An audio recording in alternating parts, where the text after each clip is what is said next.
తిరుమల శ్రీవారి దేవాలయం వైష్ణవ పుణ్యక్షేత్రాల్లో అత్యంత విశిష్టమైనది, ఉత్కృష్టమైనది.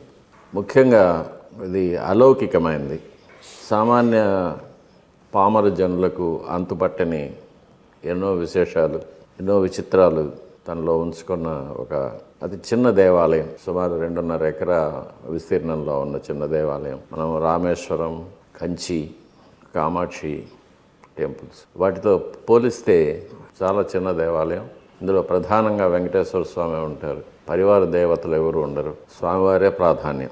ఆగమశాస్త్ర విశేషణాల ప్రకారం సుమారు 17 కోట్ల సంవత్సరాల ముందు స్వయంభవ మనువు భూమిని పాలించే సమయంలో ఆది కృతయుగంలో ఒక పుణ్యముహూర్తంలో స్వామివారు వైకుంఠం నుంచి భూలోకానికి ఆవిర్భవించినట్టు చెప్పబడి ఉంది. కాబట్టి ఇది మానవాతీతమైంది. సాక్షాత్తు ఇంద్రాది దిక్పాలకులు, బ్రహ్మాది దేవతలు, కిన్నర కింపురుష గరుడ గంధర్వాది దేవతాగణాలు, సిద్ధులు, సాధ్యులు, బ్రహ్మర్షులు, రాజర్షులు, మహర్షులు, యోగులు మొదలైన వారందరికీ సాక్షాత్ వైకుంఠానికి చేరే సాయుధ్యం అనే స్థితికి తీసుకువెళ్ళగలిగిన ఒక మహత్తరమైన క్షేత్రం ఇది. పామర జనులు దీనిని అర్థం చేసుకోలేకుండా లౌకికమైన, అశాశ్వతమైన, ప్రాపంచికమైన విషయాలను మాత్రమే స్వామివారి దగ్గర ప్రార్థించి అవి పొంది తృప్తిగా వెళ్ళిపోతుంటారే కానీ వీటన్నిటికీ మించి స్వామివారు మనకు ఇవ్వగలిగిన పరమపదం అనే మహత్తరమైన పదం, దాని గురించి ఎవరు స్వామివారి దగ్గర ప్రార్థన చేయడమో లేకపోతే అడిగేంత ఒక మెచ్యూరిటీనో ఉండదు వాళ్ళకి. భౌతికంగా చూస్తే కూడా దేవాలయం చాలా సామాన్యమైనదిగానే కనిపిస్తుంది. ఒక్క మూల విరాట్ ముందర నిలబడినప్పుడు మాత్రమే ఈ ప్రపంచాన్నే మర్చిపోయి తాను అడగదలుచుకున్న కోరికలను అన్నింటినీ కూడా మర్చిపోయి ఒక తన్మయత్వంతో నిలిచిపోతారు భక్తులు. మళ్ళీ బంగారు వాకిలు దాటి బయట వచ్చే వరకు కూడా ఆ భ్రమ నుంచి వేయడం. అటువంటి అత్యంత శక్తివంతమైన ఒక శక్తి వలయం అక్కడ ఉంది. దీని గురించి తెలియకుండానే ఆ శక్తి వలయంలో భక్తులు ప్రవేశించి బయట వచ్చేస్తూ ఉంటారు. ఎన్నో జన్మల కర్మలను కూడా మార్చగలిగిన మహత్తరమైన శక్తి వలయం అక్కడ ప్రతిష్ఠించబడి ఉండదు.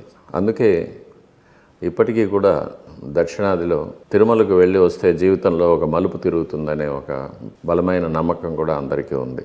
ఎందుకంటే చెడు కర్మల నుంచి నిష్కృతి లభిస్తుంది, పుణ్యం దాపురిస్తుందనే ఒక నమ్మకం. ప్రత్యక్షంగా కూడా అది అక్షర సత్యం. ఇది తిరుమల గురించి తెలియని విషయాలు. ఇక మూల విరాట్ అత్యంత సౌందర్యంతో కూడిన ఒక మహాపురుష లక్షణాలతో, చతుర్భుజాలతో స్వామివారు వచ్చిన భక్తులకు తన పాదాలను శరణు పొందమని దక్షిణహస్తంతో చూపిస్తూ ఉంటారు. స్వామివారి దివ్యమైన ఆభరణాలు, పీతాంబరాలు, భుజకీర్తులు, కంకణాలు, అంగుళీకాలు, మెట్టెలు, ఉదరబంధం, సింహలలాటం, ప్రలంబ యజ్ఞోపవీతం అనే ఒక విశేషమైన యజ్ఞోపవీత ప్రవృత్తి, కంఠాభరణాలు, మకర కుండలాలు, శిరశ్చక్రం, వీటన్నిటితో కూడా సర్వాంగ సుందరంగా అలంకరించబడి ఉంటారు స్వామివారు.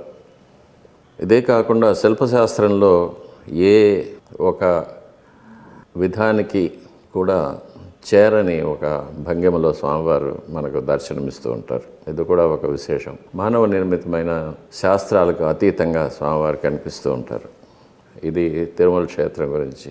ఇక భక్తులు అక్కడ 2-3 క్షణాలు మాత్రమే ఉండి దేవాలయం నుంచి బయటకు అవసరంగా వచ్చేస్తుంటారు. కాబట్టి అక్కడ ఎవరిని ప్రశ్నించి తెలుసుకోగలిగిన అవకాశాలు లేవు. కాబట్టి చెప్పగలిగే వారు కూడా అక్కడ ఎవరు ఉండరు. కాబట్టి భక్తులు వారి ప్రవృత్తికి తగినట్లుగా స్వామివారి గురించి ఎన్నో ఊహించుకుంటూ ఉంటారు.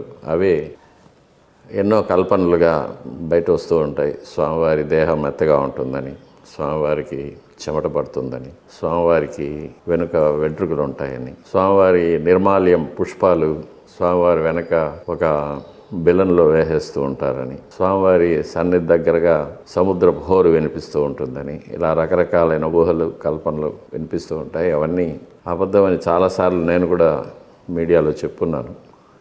కాబట్టి ఇది అత్యంత సామాన్యమైన దేవాలయం భౌతికంగా, కానీ పారభౌతికంగా అలౌకికమైనది.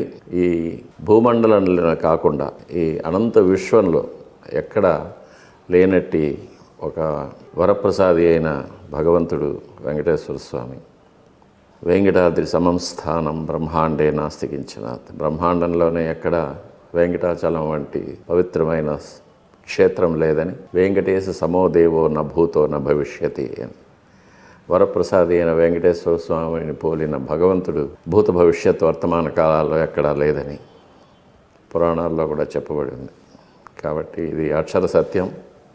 అది స్వామివారి దగ్గర స్వామివారిని ఒక్క క్షణం స్వామివారి ముందు నిలబడిన వారికి ఇప్పుడు నేను చెప్పిందంతా అర్థమవుతుంది.